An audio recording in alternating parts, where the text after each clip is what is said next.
Are you too busy to exercise? What's up, guys? I'm the chicken. That's the other guy. Today we're talking about the number one reason that people usually give us for not exercising or not starting an exercise program, and that is being too busy. I'm gonna put something there. What do you say to people that tell you that they're too busy to exercise? I've changed my mind actually on this topic quite a bit because I know. a decade ago, 26-year-old Julian would have probably said, Oh, you're old. no excuses, like you can always make time to work out, make it happen, blah, blah, blah. Then I got a little bit older, more responsibilities, had a kid. A child, yeah. And now all of a sudden it's like, I can kind of see how some people would say that they're busy and have a legitimate excuse. If you're just had a kid, if you have a newborn, if you're a medical student doing your residency, like you're barely sleeping as it is, you're busy, you're working all day, it can be a legitimate excuse. That being said, a lot of times when people say they're too busy to exercise, it's really just a poor time management. They get home, they have 3 hours, an hour and a half is watching TV or mindlessly browsing their phone. Yeah, exactly. If you look at somebody's, the iPhone now tells you how much time you're spending on each app. I guarantee that a lot of people are spending hours or at least more than an hour on social media and, watching Netflix and on these apps. So there is time. Now, of course, you can argue everyone needs a little downtime. I'm not saying don't watch Netflix, don't be on social media. Of course. But there is a way to sneak those 30 minutes, that 45 minutes, that hour into your day, not every day, to make time for exercise. Yeah, we're not asking, and it's not even us, we're not like the overseers of exercise, but like the demand isn't... I am. The demand isn't like, go work out 2 hours, go do 2 days, go do it, like not even an hour, like just as long as you get it in. Some days you might do 30 minutes, some days you might do 45, as long as you're moving and it's quality movement and it's a good, usually we want something that's a program, that we have something to follow. You're not just going in and, as they say, shooting the shit, not just going in and like, oh, what can I get away with today? Like, have a structured program, knowing what time you're allotted. If I have an hour, these are the things I'm gonna get done. If I have 45 minutes, I'm gonna try to do this.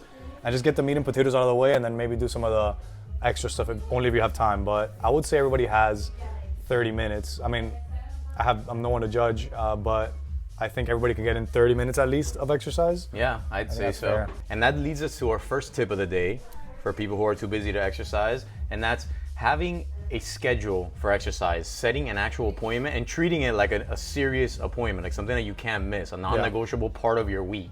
Because research shows that the more you can make something scheduled, right, have actual times as opposed to just, I'll do it if I have time or I'll wing it, you're more likely to stick to that long term. And that definitely works for me, and that's something that people tell us all the time about why they hire a trainer is, I have you here keeping me accountable, waiting for my appointment. Otherwise, it's much easier to cancel on ourselves. If I tell myself, I'm gonna go for a run today, it's much easier to tell myself, nah, because I'm the only one that's aware. But if I have somebody there waiting for me, I'm much less likely to cancel on them. Yeah, that's exactly where I was going next. And that accountability is important. You can keep yourself accountable by having that schedule, or you can have someone else hold you accountable, either a training buddy or a personal trainer, somebody that's waiting for you at that certain time. Yep. And that's unbelievably powerful, because how many times have we had clients say, I really didn't, I wouldn't be here today if we didn't have this appointment. Yeah. The only reason I didn't cancel today is because you're here waiting for me.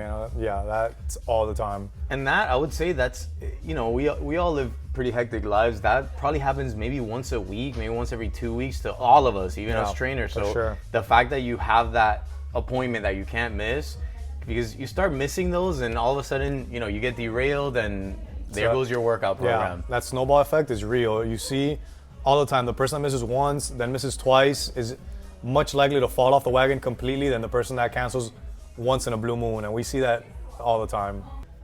The other thing I wanted to mention is a lot of times students or people that are in knowledge work, or they're doing something that's demanding, like they're working with their brain or cognitively demanding, they always feel like I have no time to, I have school, I have to study, I have exams.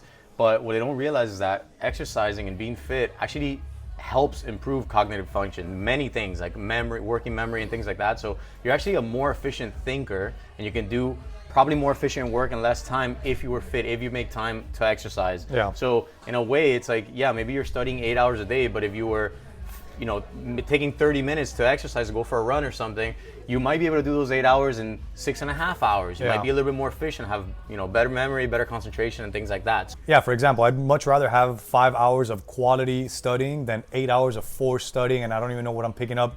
If you've ever done like long bouts of studying like it, you know that by the end you're burned out and the information you're retaining is just not the same quality. So go out, go for a run, have a quick strength workout, go on YouTube, do a workout from there. You know, whatever gets you going. I feel like that helps tremendously rather than just burning out and just sitting there for extended periods of time. You know, it's funny because when I was studying exercise physiology in grad school, we started learning about this stuff and how like exercise helps with brain function. So a lot of kids would actually ride their bike before an exam or like run to class. Like it sounds ridiculous, but because it's like that blood flow and there are actual benefits to it, so they were like taking what they were learning directly and applying it right into cool. school. That's cool. So like you mentioned earlier, you don't need to do exercise every day, an hour a day. Let's say you only had 3 times a week, 30 minutes each day. What would you suggest? What would you do if you only had that amount of time? If I had 30 minutes and I was trying to have a quality exercise regimen, I would split it up. I would have, like I told you before, I would have a structured plan. And I would say, I know I have Monday, Wednesday, Friday for 30 minutes. I would probably work on my foundational movements. I would squat one day. I would work on my squat, hinge. Those 6 foundational movements we always talk about, I would split them up into 3 days. And I would just break it up into 30-minute bouts of, let's say, one day I would focus more on a squat, and I would emphasize on squat and hinge and just focus on those 2 movements, try to increase the weight, and then the other days work on push, pull, loaded carries, things like that. That way I know I'm getting all the facets of fitness in. And then if I have the 3rd day, I would probably try to do some sort of cardio. That way I know that like I said, all my bases are covered, and I feel like that's the most important part that people neglect. Alternatively, you can also do all the foundational movements in each workout, right? You don't have to split them. It's totally up to you. Yeah. You can make a case for both. Yeah. I feel like if you're trying to go heavier, you'd want to split them up. If you just care about getting them all in, you could probably squeeze them all into the 2-3 days. Yeah, that's a good point. Yeah. And I like what you said about cardio, because a lot of times, like, you know, you have a trade-off. You have 3 times a week, like something's got to give. So a lot of times you would neglect cardio, or if you're like a cardio lover, then you probably neglect weights. That's what I was gonna say. We pick when we're limited on time. People tend to pick the one they like, which is not a good way to go about it. That's why when you work with a professional, they should force you into things that you don't like or that you're uncomfortable with, because that's obviously what you're gonna need more work with. We all like things we're good at. If you're bad at golf, you're not gonna want to play golf. Right? I love golf.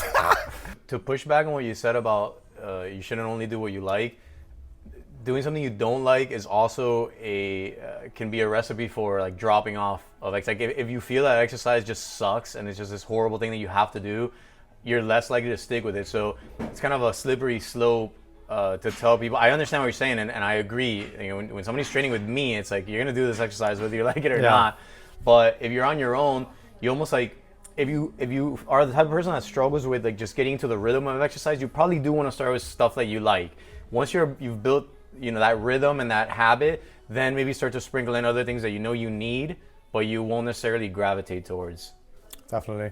Absolutely.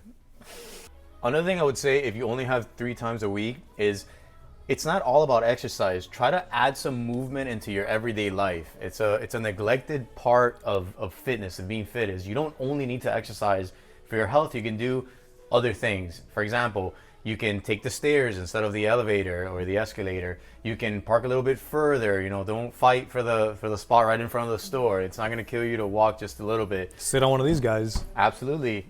Shit. Go.